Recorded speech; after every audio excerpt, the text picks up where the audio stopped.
श्री कृष्ण ने मैया यशोदा को क्यों बताया पुण्य व्रत का रहस्य। द्वापर युग में एक समय की बात है कि यशोदा जी ने कृष्ण से कहा, हे कृष्ण, तुम सारे संसार के उत्पन्न करता, पोषण तथा उसके संहार करता हो। आज कोई ऐसा व्रत मुझसे कहो जिसके करने से मृत्यु लोक में स्त्रियों को विधवा होने का भय न रहे तथा यह व्रत सभी मनुष्यों की मनोकामना पूर्ण करने वाला हो। श्री कृष्ण कहने लगे, हे माता, तुमने अति सुंदर प्रश्न किया है। मैं तुमसे ऐसे ही व्रत को सविस्तार करता हूँ। सौभाग्य की प्राप्ति के लिए स्त्रियों को दतिशंत अर्थात 32 पूर्णिमा का व्रत करना चाहिए।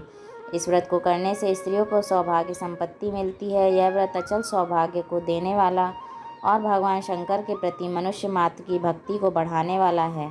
यशोदा जी कहने लगी, हे कृष्ण, सर्वप्रथम इस व्रत को मृत्यु लोक में किसने किया था, इसके विषय विस्तार पूर्वक मुझसे कहो। श्री कृष्ण जी कहने लगे कि इस भूमंडल पर एक अत्यंत प्रसिद्ध राजा चंद्रहास से पालित अनेक प्रकार के रत्नों से परिपूर्ण कातिका नाम की एक नगरी थी। वहाँ धनेश्वर नाम का एक ब्राह्मण था और इसकी स्त्री अति सुशील रूपवती थी। दोनों ही उस नगरी में बड़े प्रेम के साथ रहते थे। घर में धन धान्य आदि की कोई कमी नहीं थी। उनको एक बड़ा दुख था, उनके कोई संतान नहीं थी, जिस वजह से वह बहुत दुखी रहते थे। एक दिन एक बड़ा तपस्वी योगी उस नगरी में आया। वह योगी बाकी सभी घरों से भिक्षा मांगकर भोजन किया करता था, लेकिन उस ब्राह्मण के घर से भिक्षा नहीं मांगा करता था। एक दिन योगी गंगा किनारे भिक्षा मांगकर प्रेम पूर्वक खा रहा था कि धनेश्वर ने योगी को यह सब करते देख लिया। सब कार्य किसी प्रकार से देख लिया। अपनी भिक्षा अनादर से दुखी होकर धनेश्वर योगी से बोले, और सभी घरों से भिक्षा लेते हैं, परंतु मेरे घर भिक्षा कभी नहीं लेते, इसका कारण क्या है। योगी कहने लगे कि आपके धर्म हमें इस बात की आज्ञा नहीं देता है, क्योंकि अभी आप गृहस्थ जीवन में एक सुख से वंचित है। आपके घर संतान न होने पर मैं आपके घर से भी भिक्षा स्वीकार कर लूँगा। उन्होंने कहा कि जिसे संतान नहीं है उसके घर से भिक्षा लेने से मेरा भी पतित हो जाने का भय है। धनेश्वर यह सब बात सुनकर बहुत दुखी हुआ और हाथ जोड़कर योगी के पैरों पर गिर पड़ा तथा दुखी मन से कहने लगा कि आप मुझे संतान प्राप्ति के उपाय बताएं। आप सर्वज्ञ हैं, मुझ पर अवश्य ही यह कृपा कीजिए। धन कि मेरे घर में कोई कमी नहीं है, लेकिन मैं संतान न होने के कारण अत्यंत दुखी हूँ। आप मेरे इस दुख का हरण कर लीजिए। यह सुनकर योगी कहने लगे, तुम चंडी की आराधना करो। घर पहुंचकर उन्होंने यह सारी बात अपनी पत्नी को बताई और खुद वन में चला गया। वन में पहुंचकर उसने चंडी की आराधना की और उपवास किया। चंडी ने 16 दिन उसको सपने में दर्शन दिए और कहा कि हे धनेश्वर, जा, तेरे पुत्र होगा, लेकिन उसकी आयु सिर्फ 16 वर्ष की होगी। 16 वर्ष की आयु में ही उसकी मृत्यु हो जाएगी। अगर तुम दोनों स्त्री और पुरुष 32 पूर्णिमाओं का व्रत करोगे तो यह दीर्घायु हो जाएगा। जितनी तुम्हारी सामर्थ्य हो उतने आचे के दिए जलाकर शिव जी का पूजन करना, लेकिन पूर्णमासी 32 ही होनी चाहिए। सुबह होती तो तुम्हें इस स्थान के पास एक आम का पेड़ दिखाई देगा।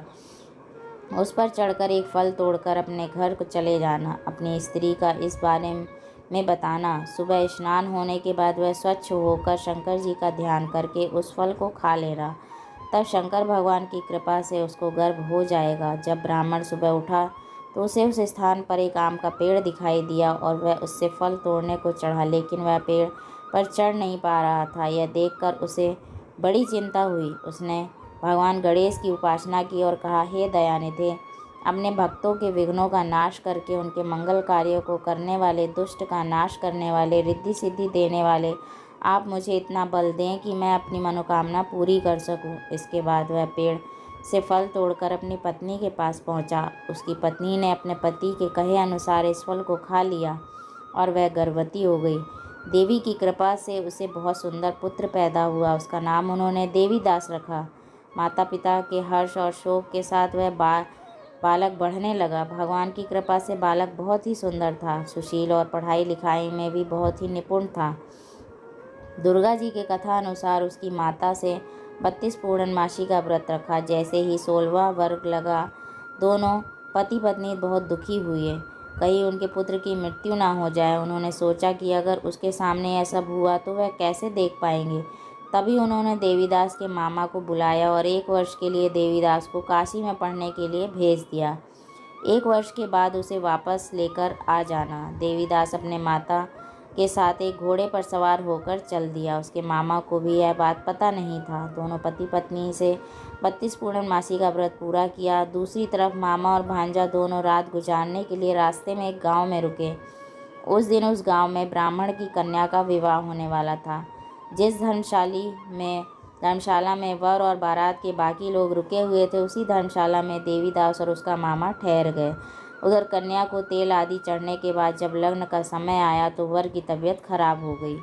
वर के पिता ने अपने परिवार वालों से विचार विमर्श करके कहा कि यह देवीदास मेरे पुत्र जैसा ही है, मैं इसके साथ लग्न करा दूं और बाद में बाकी सारे काम मेरे बेटे के साथ पूरे हो जाएंगे। ऐसे कहने के बाद वर के पिता देवीदास को मांगने के लिए उसके मामा के पास गए और उन्हें सारी बात बताई। मामा ने कहा कि कन्यादान में जो कुछ भी मिलेगा वह हमें दे दिया जाए। वर के पिता ने बात स्वीकार कर ली। इसके बाद देवीदास का विवाह कन्या के साथ संपन्न हो गया। इसके बाद वह अपनी पत्नी के साथ भोजन ना कर सका और मन में विचार करने लगा कि ना जाने यह किसकी पत्नी होगी। यह सोचकर उसकी आंखों में आंसू आ गए। तब वधू ने पूछा कि क्या बात है, आप उदास क्यों हैं? तब उसने सारी बातें पत्नी को बता दी। तब कन्या कहने लगी, यह ब्रह्म विवाद के विपरीत है। आप ही मेरे पति हैं, मैं आपकी पत्नी रहूंगी, किसी अन्य की कभी नहीं। तब देवीदास ने कहा, ऐसा मत करिए, क्योंकि मेरी आयु बहुत कम है, मेरे बात आपका क्या होगा। लेकिन उसकी पत्नी नहीं मानी और बोली, स्वामी आप भोजन कीजिए। दोनों रात में सोने के लिए चले गए। सुबह देवीदास ने पत्नी को 4 नगों से जड़ी एक अंगूठी दी और एक रुमाल दिया और बोला कि हे प्रिय, इसे लो और संकेत समझकर स्थिर चित्त हो जाओ। मेरे मरण और जीवन जानने के लिए एक पुष्प वाटिका बना लो, उसमें सुगंधित वाली एक नव मल्लिका लगा लो। उसको प्रतिदिन जल से सींचा करो और आनंद के साथ खेलो कूदो। जिस समय और जिस दिन मेरा प्राणांत होगा उस दिन यह फूल सूख जाएंगे। जब यह फिर से हरे हो जाए तो जान लेना मैं जीवित हूँ। यह समझाकर वह वहाँ से चला गया। इसके बाद जब वर और बाकी बाराती मंडप में आए तो कन्या ने उसे देखकर कहा कि ये मेरा पति नहीं है, मेरे पति वह है जिनके साथ रात में विवाद हुआ था, इसके साथ मेरा विवाह नहीं हुआ है। अगर यह वही है तो यह बताए कि मैंने इसको क्या दिया है। साथ ही कन्या दान के समय को आभूषण में मिले उन्हें दिखाए। कन्या की ये सारी बातें सुनकर वह कहने लगा कि मैं सब नहीं जानता। इसके बाद सारी बारात भी अपमानित होकर लौट गई। भगवान कृष्ण बोले, हे माता, इस प्रकार देवीदास काशी चला गया। कुछ समय बाद जब बीत गया तो एक सर्प उसको डसने के लिए वहाँ आया, लेकिन वह उसको काट नहीं पाया, क्योंकि उसकी माता ने पहले ही 32 पूर्णिमा का व्रत कर लिया था। इसके बाद वह खुद काल वहाँ पहुँचा। भगवान की कृपा से तभी वहाँ माता पार्वती और भगवान गणेश आ गए। देवीदास को मूर्छित दशा में देखकर माता पार्वती ने भगवान शिव से प्रार्थना की कि महाराज, इस बालक की माता ने पहले ही 32 पूर्णिमा का व्रत कर लिया है, आप इसको प्राण दें। भगवान शिव ने माता पार्वती के कहने पर उसे प्राण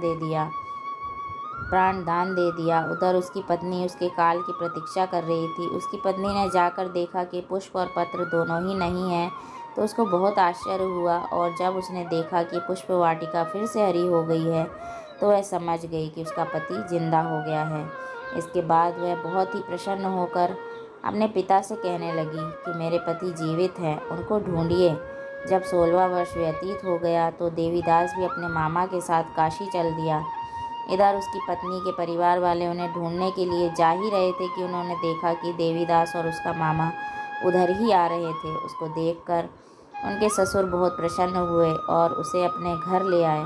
वहाँ सारा नगर इकट्ठा हो गया और कन्या ने भी उसे पहचान लिया। देवीदास ने इसके बाद अपनी पत्नी और मामा को लेकर वहाँ से चल दिया। उसके ससुर ने भी उसको बहुत सा धन दहेज दिया। जब वह अपने घर की तरफ चल रहा था तो उसके माता पिता को लोगों ने खबर दी कि तुम्हारा पुत्र देवीदास अपनी पत्नी और मामा के साथ आ रहा है। ऐसा समाचार सुनकर पहले तो उन्हें विश्वास नहीं हुआ, लेकिन जब देवीदास आया और उसने अपने माता पिता के पैर छुए तो देवीदास के माता पिता ने उनका माथा चूमा और दोनों को अपने सीने से लगा लिया। दोनों के आने की खुशी में धनेश्वर ने बहुत दान दक्षिणा ब्राह्मणों को दी। कृष्ण जी कहने लगे कि इस तरह धनेश्वर को 32 पूर्णिमाओं के व्रत के प्रभाव से संतान प्राप्त हुई। जो स्त्रियां इस व्रत को करती हैं वह जन्म जन्मांतरों तक वैधव्य का दुख नहीं भोगती हैं और सदैव सौभाग्यवती रहती हैं। यह मेरा वचन है। यह व्रत संतान को देने वाला और सभी मनोकामनाओं को पूरा करने वाला है। अगर आपको यह जानकारी अच्छी लगी हो तो लाइक करें, दोस्तों में शेयर करें और ऐसी ही कहानी सुनने के लिए चैनल को सब्सक्राइब करें।